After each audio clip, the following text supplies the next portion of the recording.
მოგესალმებით. ავსტრალია ცნობილია უამრავი ცხოველით და მდიდარი კულტურით. ის ჩვენი პლანეტის ერთ-ერთი ყველაზე გამორჩეული და უნიკალური ადგილია. ამასთან ავსტრალია ყველაზე პატარა კონტინენტია ჩვენს პლანეტაზე. საუკუნეების განმავლობაში ავსტრალია იზოლირებული იყო სხვა კონტინენტებისგან. შესაბამისად, აქ იდეალურად შენარჩუნდა უძველესი ენდემური სახეობის ფლორა და ფაუნა. ამიტომაც ხშირად ავსტრალიას უძველესი ნამარხების კონტინენტს უწოდებენ. დღევანდელ ვიდეოში ვისაუბრებთ სხვადასხვა აღმოჩენაზე ავსტრალიაში. ასევე მიმოვიხილავთ რამდენიმე უცნაურ ფაქტს ავსტრალიის შესახებ. ასე რომ თავიდან ბოლომდე უყურე ვიდეოს. დასაწყისში კი არხი გამოიწერე და ზარისხილაკი გააქტიურე. ასე არასდროს გამოტოვებ ახალ ვიდეოს ჩვენთან. ასევე ეს ვიდეო წინასწარ დაალაიქე, რომ ბოლოს არ დაგავიწყდეს. დავიწყოთ. ავსტრალიის მოსახლეობა ერთ დღესაც მოულოდნელად შეაშინა ცაზე უცნაურმა ნათებამ. ეს იყო რაღაც მანათობელი ბურთების მსგავსი. მანათობელი ობიექტები მოულოდნელად ჩნდებოდა შუაღამით და მოსახლეობაში შიშს იწვევდა. ავსტრალიის ჩრდილო-დასავლეთით მდებარე შტატში, კუინზლენდში ხალხი ყვებოდა ამბებს, რომ ხედავდნენ ბურთებს, რომლებიც სწრაფად გადაადგილდებოდნენ და ანათებდნენ. ეს ყოველივე კი საშიში დასანახი იყო. ზოგიერთი ადამიანი მის დანახვაზე შეშინებული გარბოდა. ამ საკითხით დაინტერესდა მეცნიერთა ჯგუფი. მათ აინტერესებდა თუ რა იწვევდა მოსახლეობის შეშინებას და ამ საკითხის გამოკვლევა დაიწყეს. ზოგიერთი ამბობდა, რომ ბუნებრივი მოვლენაა, რომელიც მზის სხივის ნათებისას მიიღწევა. ზოგიც ამბობდა, რომ მანათობელი ბურთები ჰაერის ფენებს შორის წარმოიქმნება ტემპერატურის სხვაობის გამო. თუმცა ზემოთ ჩამოთვლილთაგან ყველაფერი უბრალოდ ვარაუდი იყო.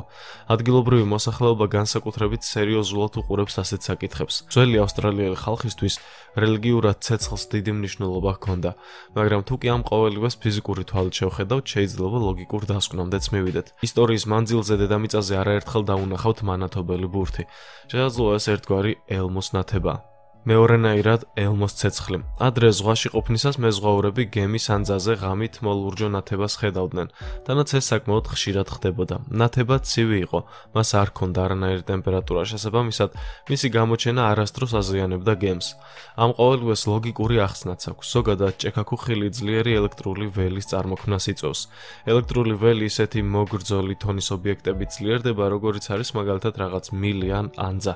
ხოლო თუ ელექტრული ველი საკმარის სიმძლავრეს მიაღწევს, ის ჰაერში არსებული მოლეკულების იონიზებას იწვევს. ამ დროს კი პლაზმა წარმოიქმნება, რომელიც ლურჯ სინათლეს ასხივებს. მაგრამ ავსტრალიაში აღმოჩენილი მანათობელი ბურთები საერთოდ არ ყოფილა ლურჯი ფერის. ამიტომაც შეგვიძლია გამოვრიცხოთ ეს იდეა. თუ კი გადავხედავთ ისტორიას და უბრალოდ დავგუგლავთ მანათობელ ბურთებზე, რაც ატმოსფეროში ჩნდება, ვაწყდებით კიდევ ერთ საინტერესო ფენომენს. მას მეცნიერები ცდომილ ალს უწოდებენ. ცდომილი ალი ხშირად მოციმციმე ან მუდმივი სინათლეა, რომელსაც ძირითადად სოფლების მახლობლად არსებულ ჭაობებში მიწასთან ახლოს ხედავენ. რამდენიმე წუთში ის ქრება. მეცნიერებისთვის ასეთი საკითხის შესწავლა რთულია, რადგან შესაძლოა ცდომილი ალი ბუნების ფენომენიც კი არ იყოს. ყოველ შემთხვევაში ავსტრალიაში გამოჩენილი მოციმციმე მანათობელი ბურთები ძალიან გავს ამ ფენომენს.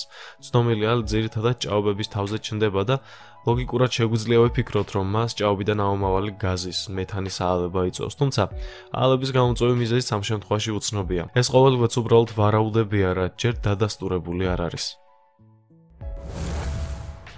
დასავლეთ ავსტრალიის სანაპიროზე მეცნიერებმა აღმოაჩინეს მსოფლიოში ყველაზე დიდი წყალქვეშა მცენარე.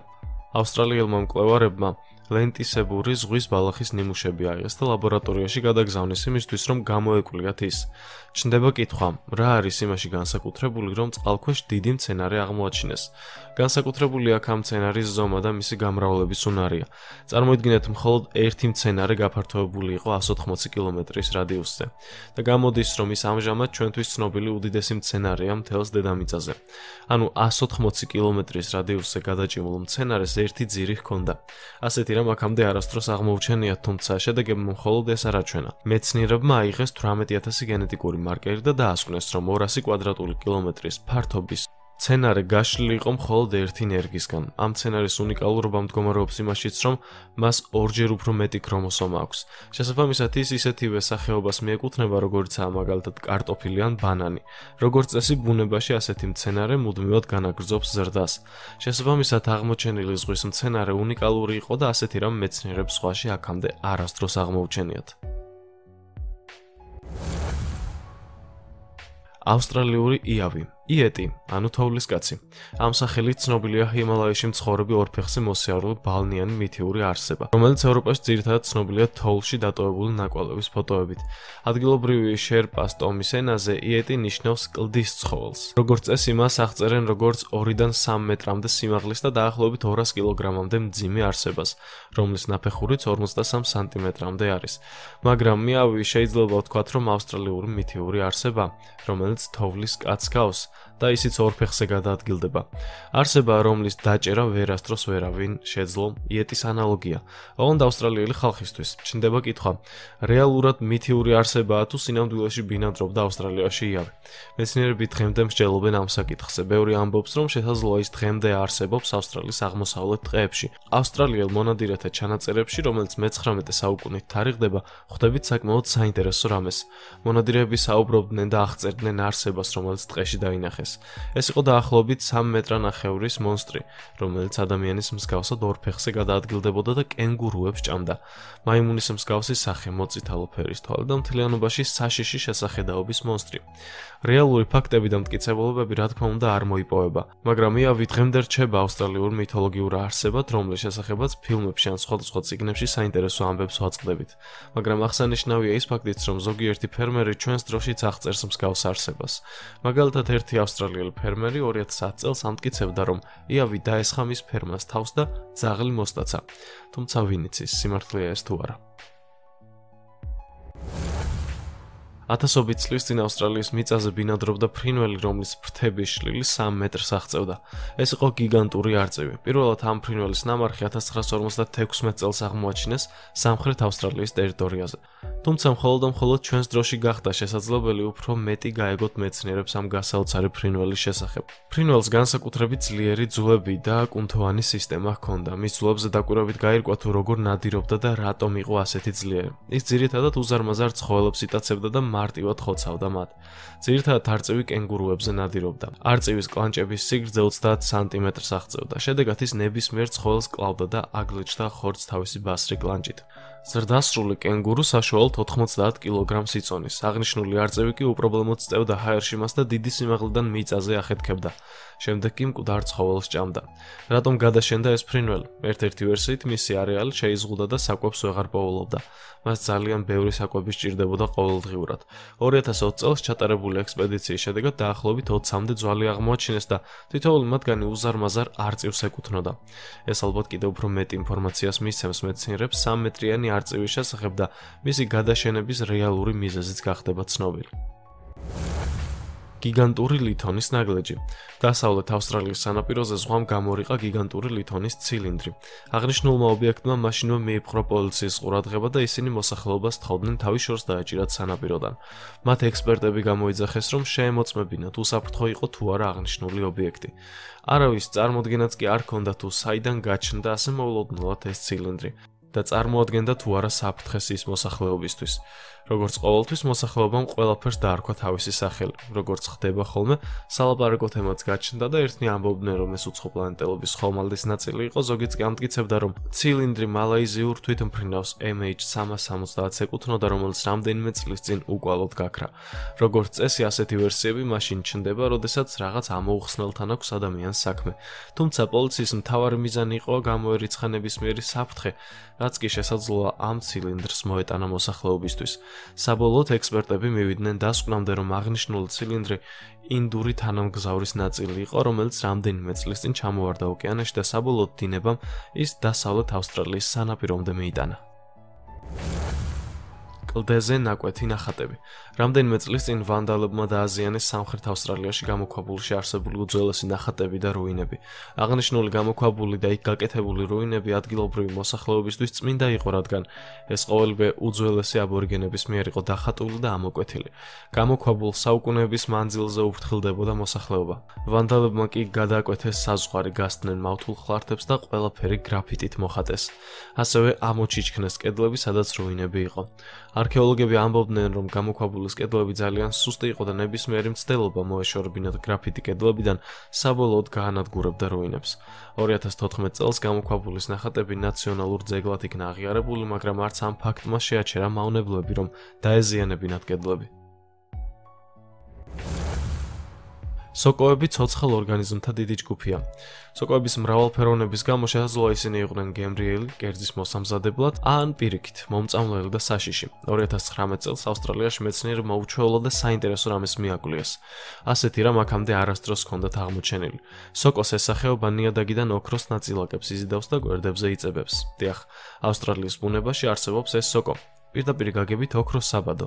სოკო საკუთარ საცეთ ძაფებს ოქროთი ფარავს, ოქროს კი ის გარშემო არსებული ნივთიერებებიდან აცალკევებს. როგორც გაირკვა, ოქროთი დაფარული სოკოები უფრო დიდ ზომამდე იზრდებოდნენ და მათი საცეცი ძაფებიც უფრო სწრაფად ვრცელდებოდა. შედარებით იმ სოკოებთან, რომლებიც ოქროს არ იყენებდნენ. ტასმანიური, იგივე ჩანთოსანი მგელი, გადაშენებული მტაცებელი ცხოველი, რომელიც ავსტრალიისა და ახალი გვინეის ბინადარი იყო. პირველად მათი გავრცელების არეალი შეიცვალა მას შემდეგ, რაც ადამიანებმა გვინეაზე ავსტრალიური ველური ძაღლი დინგო შეიყვანეს. მათ შეავიწროეს ჩანთოსანი მგლები და ისინი იძულებულ გახდნენ კუნძულ ტასმანიაზე საცხოვრებლად გადაენაცვლათ. ბევრი ავსტრალიელი ფერმერი თვლიდა, რომ ეს მგლები საშიშროებას წარმოადგენენ მათი ცხვრის ფარისთვის და ამიტომაც სულმობლად ანადგურებდნენ მათ. ითვლება, რომ უკანასკნელი ჩანთოსანი მგელი იქნა 1930 წელს, ხოლო 1936 წელს უკვე სიბერისგან ზოოპარკში დაიღუპა მისი ბოლო ეგზემპლარი. ტასმანიური მგლის გადაშენების ზუსტ თარიღად 1936 წელი ითვლება. გასაოცარ ვიზუალთან და გამძლეობასთან ერთად ჩანთოსან მგელს გამოარჩევდა სხვა ცხოველებისგან მისი ყბა, რომელიც უჩვეულოდ დიდზე იხსნებოდა. თითქმის ისევე, როგორც ამას პითონი აკეთებს. მისი პირი თითქმის 90 გრადუსიანი კუთხით იხსნებოდა. ასევე განსაკუთრებული იყო მისი კუჭის აგებულებაც. ტასმანიური მგლის კუჭი ჩვეულებრივზე 4-ჯერ უფრო მეტად ფართოვდებოდა, რის გამოც მგელი ჭამდა უამრავ ხორცს. როგორც ზემოთ უკვე ვისაუბრეთ, აღნიშნული სახეობა გადაშენებულია და აღარ არსებობს, მაგრამ დღეს ავსტრალიაში ხშირად საუბრობენ ამ მგელზე. ბევრი მონადირი ამბობდა და ამტკიცებდა, რომ აღნიშნული მგელი დაინახა ტყეში. ეს ყოველივე კი სხვადასხვა კვლევის მიზეზიც გახდა. ავსტრალიური გიგანტური ჭიაყელა. ალბათ ამაზონის აუზის შემდეგ ავსტრალია მეორე ადგილია მსოფლიოში, სადაც ყველაზე უჩვეულო და განსაკუთრებულ არსებას შეიძლება შეხვდა. ეს ავსტრალიური გიგანტური წვიმის ჭიაყელა. პირველად აღნიშნული სახეობა 1878 წელს აღმოაჩინეს. რკინიგზის მუშები გაოცებულები უყურებდნენ ამ გიგანტ არსებას. თავდაპირველად ყველა მიფიქრა, რომ ეს იყო გველი, თუმცა როდესაც დარწმუნდნენ, რომ ის ჭიაყელა იყო, ის გამოსაკვლევად ლაბორატორიაში გადაიყვანეს და ექსპერტებს ჩააბარეს. ჭიაყელა 3 მეტრამდე იზრდება სიგრძეში, რაც აბსოლუტური რეკორდია. მიუხედავად დიდი ზომების, ავსტრალიური ჭიაყელა სრულიად უსაფრთხოა და თავისთვის მშვიდად ცხოვრობს და გადაადგილდება. იარაბუბას კრატერი დასავლეთ ავსტრალიაში მდებარეობს და მისი სიგანე დაახლოებით 70 კილომეტრია. აქამდე მიიჩნეოდა, რომ ყველაზე ძველი კრატერი სამხრეთ აფრიკაში იყო, თუმცა ამჟამინდელი გამოთვლებით უძველესი კრატერის ტიტულს იარაბუბას 70 კილომეტრიანი დიამეტრის კრატერი ირგებს. იმისთვის, რომ დაედგინათ, რამდენად ძველი იყო კრატერი, მეცნიერები იკვლევდნენ ნიადაგს და მის შემადგენლობას. როგორც ჩანს, იარაბუბას კრატერი მეტეორიტმა უძველეს გამყინვარების დროს დატოვა. მეცნიერების თქმით, კი შეჯახება ატმოსფეროში 200 ტრილიონი ლიტრი წყალი გასტყორცნა. დინგო.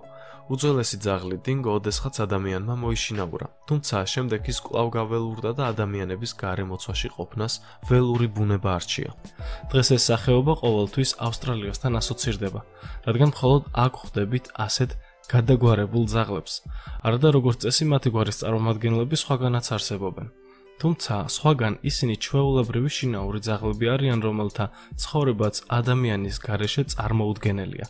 ისინი მუდამ ადამიანთან სიახლოვეს ითხოვენ, რადგან უყვართ ადამიანები და არაფერს უშავებენ მათ. თუმცა ამის თქმა რთულია ავსტრალიაში გავრცელებული დინგოების შესახებ.